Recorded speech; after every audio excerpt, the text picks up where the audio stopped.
Assalamualaikum students, this is Javeria Khan, your English teacher. I hope you all are good at your homes. So today, it's our second topic of our English grammar book, adverbs, degree, frequency, negation and interrogative.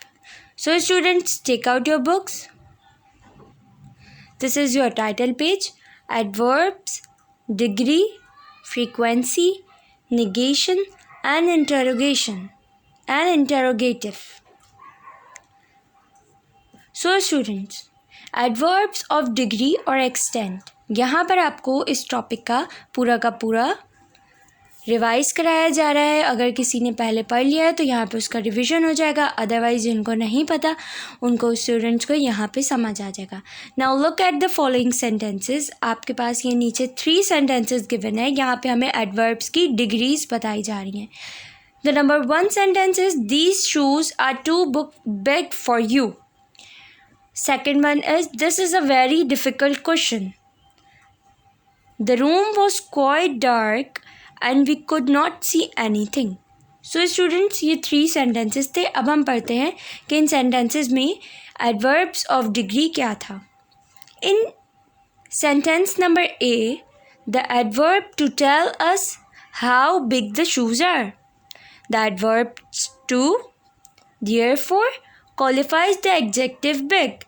So students, sentence number A में हमारे पास sentence है these shoes are too big for you, यानी कि ये जो shoes है आपके वो आपके लिए बहुत ज़्यादा बड़े हैं. तो इसमें एडवर्ब डिग्री क्या हो गई कि ये आपके लिए बिग है. Big is adverb degree. ठीक है.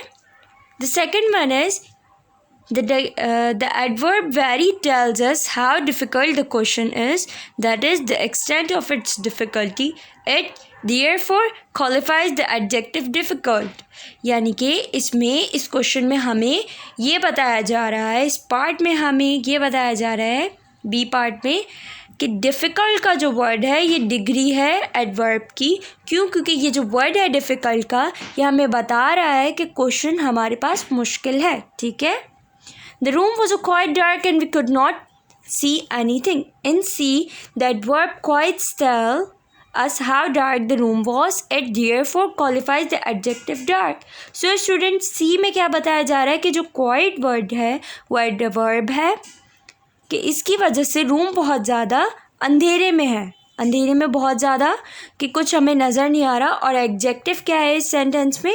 Dark. So students, I hope so These 3 sentences clear your all concepts. ठीक है.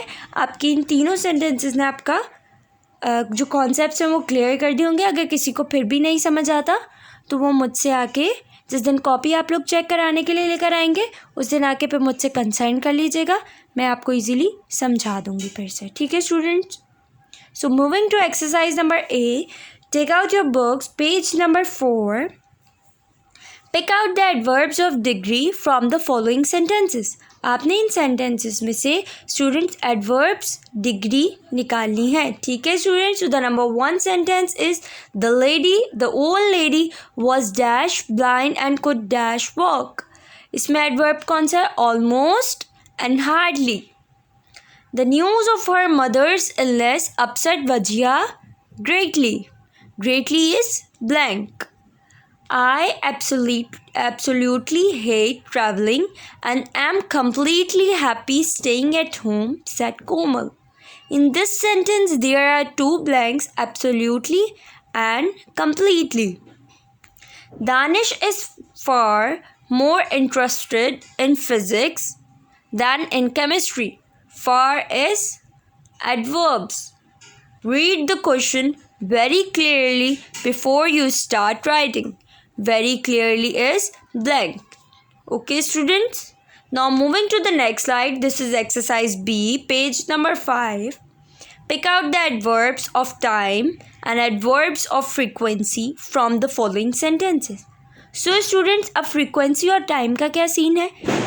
उसकी बात ये है कि frequency जो है वो ये चीज़ होती है कि हम जिसको नॉर्मली यूज़ कर सके, यानी कि डेली, नेवर, कंटिन्यूसली, ये सारी फ्रिक्वेंसीज हैं जिस पे कोई टाइम लिमिट मेंशन ना हो. ठीक है.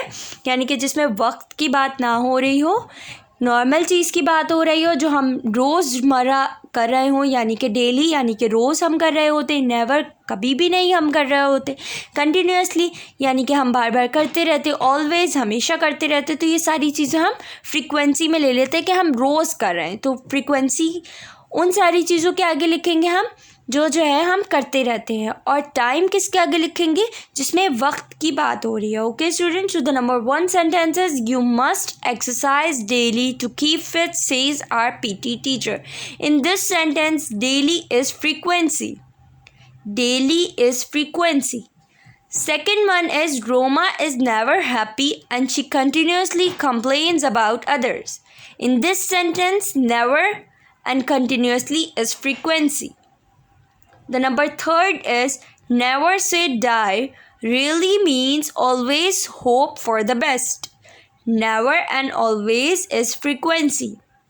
Sometimes it is better to keep quiet and listen to what others have to say. In this sentence, sometimes is frequency. The fifth one is people rarely listen to the radio nowadays. Rarely is frequency and nowadays is time. So students, in 5 questions में जो है सिर्फ और सिर्फ nowadays पे time mention हो रहा है, टाइम आ रहा है, लेकिन आगे के जो क्वेश्चंस है जो आप लोगों का होमवर्क है उसमें काफ़ी जगह टाइम आएगा। ठीक है स्टूडेंट्स, तो ये दोनों की दोनों exercises you all have to done in your books as it is mentioned below. Note भी यहाँ पे लिखा हुआ है कि आप लोगों ने ये सारा काम अपनी बुक में करना है। ठीक है students, so exercise number C की तरफ अब हम चलते हैं। ये फिल इन द ब्लैंक्स हैं। Fill in the blanks with suitable interrogative adverbs. Interrogative adverbs आपने इसमें पुट करने। ठीक है, इंटेरोगेटिव तो हमने पढ़े थे ना स्टूडेंट्स क्लास 4 में, वो सेंटेंसेस जो क्वेश्चन वाले हों, जिसमें हम किसी से क्वेश्चन पूछ रहे हों। ठीक है, the number 1 is dash did you not report the accident to the police. In this sentence why is interrogative adverb. Dash do you think you will finish reading this book. When is the blank. The number 3 is dash hard is it raining now. How is the blank in this. Number 4 is mother dash are my socks asked Vanya. In this sentence where is the blank. The 5th one is dash many people turned up to listen to the minister's speech. How. The number 6th one is dash do some tigers become man eaters. Why is the blank. The number 7th is dash much have you paid for these fancy shoes. How is the blank. The number 8th is dash did Akbar go to the marketplace. When is the blank. The number 9th is dash high is Mount Everest. How. The number 10th is dash can we meet and go for a swim. When is the blank. So students, I hope so आपको ये exercise समझ आ गई होगी। इसमें when, Y, how, what is तरीके के blanks होंगे। ठीक है स्टूडेंट्स, क्यों? क्योंकि हम लोग जो है इसमें क्वेश्चन पूछ रहे हैं, क्वेश्चन आस्क कर रहे हैं। आप लोगों को पता होगा इंटेरोगेटिव सेंटेंसेस और एडवर्ब्स इन्हीं सारी चीज़ों को कहते हैं, वो जिसमें हम कोई किसी से कोई क्वेश्चन पूछ रहे होते हैं। तो स्टूडेंट्स, आई होप सो कि आपको ये एक्सरसाइज ज़रूर समझ आ गई होगी। Now moving to the next slide.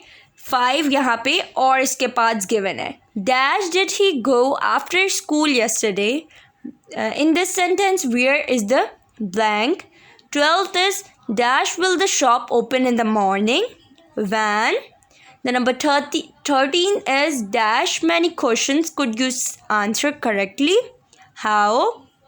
14th is dash are you looking so sad on such a bright morning. Why. 15th is dash did the thief hide what he had stolen. Where. So students, hope so you all will understand this exercise very clearly. So moving to the next slide, this is your homework. Do the remaining parts of exercise A and exercise be on page number 4 and 6 in your school book. So students, जैसे कि exercise ए भी मैंने आपको करा दी, B भी करा दी और सी भी करा दी, तो ए के जो रिमेनिंग पार्ट्स हैं आपने वो अपनी बुक में खुद से करने हैं। एक्सरसाइज बी के भी आपने रिमेनिंग पार्ट्स खुद करने हैं, यहाँ पे पेज नंबर भी मेंशन हुए हुए। एक्सरसाइज सी स्टूडेंट्स मैंने आप लोगों को पूरे 15 पार्ट्स करा दिए। I hope so you all understand this lecture very clearly. But if you have any kind of questions or queries, you may ask. आप मुझसे इजीली कांटेक्ट कर सकते हैं। जिस दिन आप थर्सडे वाले दिन अपनी कॉपीज़ आके मेरे पास जमा कराएंगे, उस दिन आप आ जाइए अपने पेरेंट्स के साथ। आप मुझसे जो भी आपका क्वेश्चन है, या अब हम लाइव सेशन करा करेंगे हर ट्यूसडे वाले दिन, तो आप उसमें भी मुझसे पूछ सकते हैं स्टूडेंट्स, ठीक है। तो आई होप सो कि आप लोगों को लेक्चर ज़रूर समझ आ गया होगा। अपना भी ख्याल रखिए और अपने घर वालों का भी ख्याल रखिए। अल्लाह हाफिज़।